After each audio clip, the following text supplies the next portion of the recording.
जय श्री श्याम हरे के सहारे की जब इंसान हार मान लेता है वह फिर बाबा श्याम के दरबार में पहुंचता है और बाबा श्याम की कृपा से चाहे उसके जीवन में इतना भी बड़ा दुख क्यों ना है, बाबा श्याम की कृपा से सब दूर हो जाता है। फिर उस मनुष्य का जीवन बदल जाता है। जिसने भी बाबा श्याम पे विश्वास किया है उसका जीवन बदलता है। हम बाबा श्याम पे विश्वास भी नहीं करेंगे और हम बाबा श्याम से कामना की प्राप्ति के लिए बाबा श्याम की पूजा करेंगे तो बाबा श्याम को सब पता होता है मेरे से सौदा कर रहा है। ऐसे किसी भी भगत को नहीं करना चाहिए और निष्काम होकर बाबा श्याम की पूजा करना चाहिए। आज की हम इस कहानी में ये बताने वाले हैं वो भी बाबा श्याम की निष्काम होकर पूजा करता है, बाबा श्याम का नाम जप करता है। बाबा श्याम की कृपा से उसके जीवन में होते हैं चमत्कार। आज की जो सत्य कहानी हम सुनाएंगे कहानी ही नहीं सच्चा भगत का अनुभव है। से बाबा श्याम की कृपा उस भगत पे हुई, कैसे जीवन बदल गया, कितनी परेशानी में था भगत, लेकिन इस बाबा श्याम की कृपा ने जीवन को आसान बना दिया। कहानी को पूरा अवश्य सुनना। कहते हैं कि जो बाबा श्याम की कथा को सुनता है उसके ऊपर खाटू वाले की कृपा बनी रहती है, बाबा श्याम की कृपा बनी रहती है। तो इस बाबा श्याम की कथा को पूरा अवश्य देखना, बीच में इसको छोड़ के मत जाना। कमेंट सेक्शन में बाबा श्याम का जयकारा लगा देना। आइए श्याम भक्तों चलते हैं हम आज की कहानी की तरफ, बाबा श्याम की महिमा की तरफ।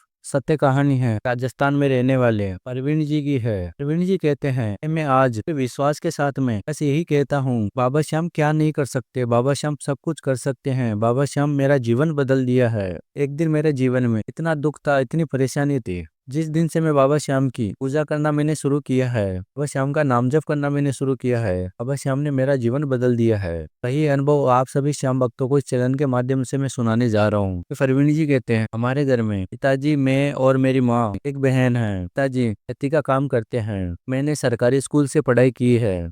बचपन से सपना था कि मैं अच्छे से पढ़ लिख के पापा की मदद करूंगा। उनसे मेहनत मजदूरी होती नहीं है, पढ़ाई कंप्लीट खेती की वजह से हुई है। अनाज बेच बेच कर मेरा जो जीवन है गरीबी में ही निकला है। और आगे परवीन जी कहते हैं नौकरी के लिए फॉर्म लगाता था और एग्जाम देकर आता था, लेकिन मैं पास नहीं हो पा रहा था। एक दो नंबर से पीछे छूट जाता था और मेरे को इस टेंशन के कारण रात भर नींद भी नहीं आती थी। मैं हर टाइम यही देखता था फोन पर कब मैसेज आ जाए ज्वाइनिंग का। ऐसा नहीं हो पा रहा था। फिर मेरे माता पिता बोलते थे तुम भगवान पे विश्वास करो, कुछ ठीक हो जाएगा, एक दिन तुम्हारी नौकरी भी लग जाएगी। लेकिन परवीन जी कहते हैं मैं भगवान पर विश्वास नहीं करता था। मैं यही सोचता था जो हमारी किस्मत में होता है वह हमको मिलता है। मेरा मानना यही था। मैं हमेशा बस यही बात सोचता था, क्या मेरे जीवन का महत्व है? क्या जो पिताजी करते थे खेतों में मेहनत मजदूरी वही मेरे को करना पड़ेगा क्या? यही मेरी किस्मत में लिखा है क्या? मैं यही सोच सोच कर काफी परेशान हो जाता था। आगे परवीन जी कहते हैं मेरे बहुत बड़े बड़े सपने हैं। मैं भी नौकरी करूंगा, अच्छा घर बनाऊंगा, मेरे माता पिता को उस घर में रखूंगा। लेकिन मेरे सपने पूरे नहीं हो पा रहे थे, इसके कारण मैं काफी ज्यादा परेशान हो चुका था। तो एक दिन मेरे पिताजी के दोस्त ने मेरे पिताजी से कहा कि अब नौकरी के लिए क्यों परेशान हो रहे हो, आप मेरे को 5 लाख रुपए दे दीजिए, मैं नौकरी लगवा दूंगा आपके लड़के की। मेरे पिताजी ने कहा कि ऐसा हो सकता है क्या, क्या सच में नौकरी लग जाएगी मेरे बेटे की? अब उस दोस्त ने कहा कि हाँ नौकरी लग जाएगी, मेरे को 5 लाख रुपए दे दीजिए। आगे परवीन जी कहते हैं मेरे पिताजी ने जमीन गिरवे रख के बैंक से लोन लेकर अपने दोस्त को 5 लाख रुपए दे दिए। हम लोगों को बताया भी नहीं, काफी परेशान हो चुके थे।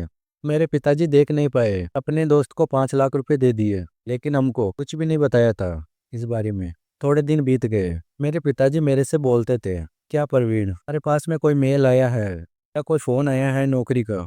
मैं कहता था कि पिताजी कोई भी मेल फोन आएगा तो मैं आपको सबसे पहले बोलूंगा। मेरे पिताजी बोलते थे बेटा एक बार चेक तो कर फोन में। मैंने अपने पिताजी को कहा कि क्या हुआ पिताजी, आप ऐसे क्यों बोल रहे हो?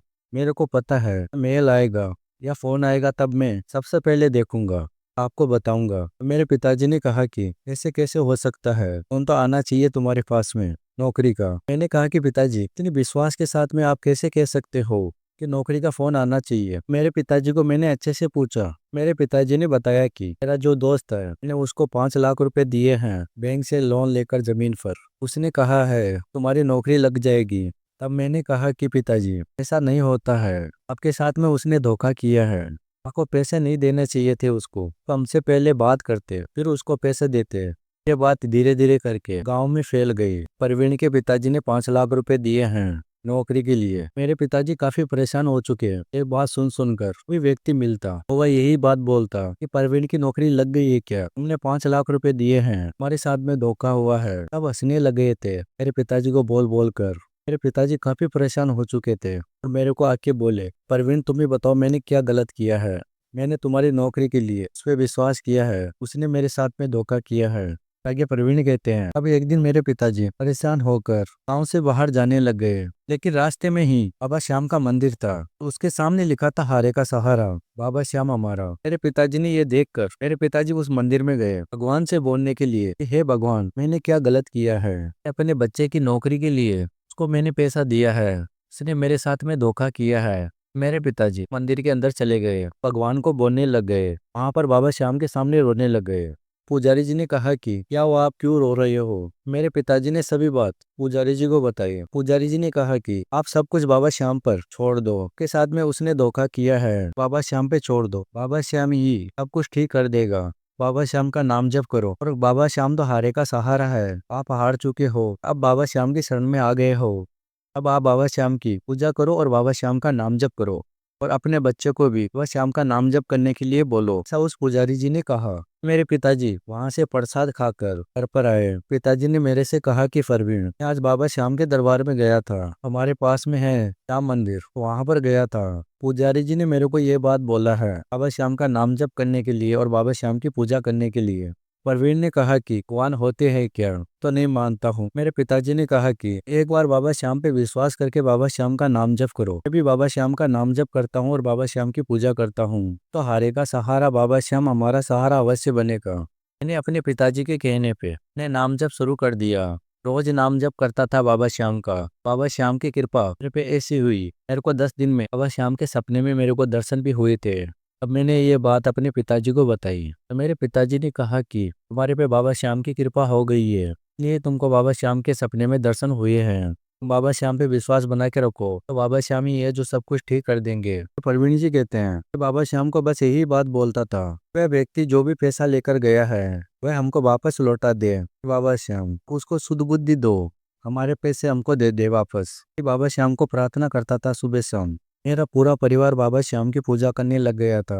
सभी सुबह शाम बाबा श्याम के सामने रोने लग गए थे, बाबा श्याम से दास लगाने लग गए थे। बाबा श्याम का चमत्कार ऐसा हुआ, एक दिन मेरे पिताजी बैठे हुए थे घर में, अचानक आया बाइक पर, उसने पैसा रख के आंगन में चला गया। मेरे पिताजी ने काफी रोका उसको, लेकिन वह नहीं रुका, उसने वह पैसा देकर वह चला गया था। अब हमने ये देखा कि क्या चमत्कार है बाबा श्याम का। हम ये अरदास बाबा श्याम को लगाते थे और बाबा श्याम ने हमारी अरदास इतनी जल्दी सुन ली है। हम यही बात सोचने लग गए थे, और इतना खुश होकर हम पैसा वहां से लेकर बाबा श्याम के सामने रख दिए, बाबा श्याम की प्रतिमा के सामने। बाबा श्याम को कहा कि हे बाबा श्याम, सच में हारे के सहारे हो, ये हमने जान लिया है, अब सच में चमत्कार करते हो अपने भक्तों के साथ में, हम ये बात मानते हैं। हमारे घर में खुशियां आ गई वापस। तो बैंक से लिया था वह पैसा हमने वापस दे दिया बैंक को, हमारा कर्ज खत्म हो गया। बाबा श्याम ने हमारे जीवन में इतना ही नहीं किया चमत्कार, आगे प्रवीण जी कहते हैं, फिर सरकारी नौकरी की भर्ती निकली थी वन विभाग की। मैंने उसमें फॉर्म लगाया और मैं एग्जाम देने के लिए गया, और बाबा श्याम ने मेरे जीवन में ऐसा चमत्कार कर दिखाया, वह मेरे सरकारी नौकरी आ गई थी, मेरा सिलेक्शन हो गया था। अब हमारे घर में इतनी खुशियां ही खुशियां हैं बाबा श्याम की कृपा से। आगे फरमणी जी कहते हैं, जब सारे रास्ते बंद हो जाते हैं, हम बाबा श्याम की शरण में जाते हैं, बाबा श्याम की पूजा करते हैं, बाबा श्याम का नाम जप करते हैं। बाबा श्याम एक नहीं हजारों रास्ता खोल देता है अपने भक्त के लिए। ऐसा ही किया बाबा श्याम ने हमारे जीवन में चमत्कार।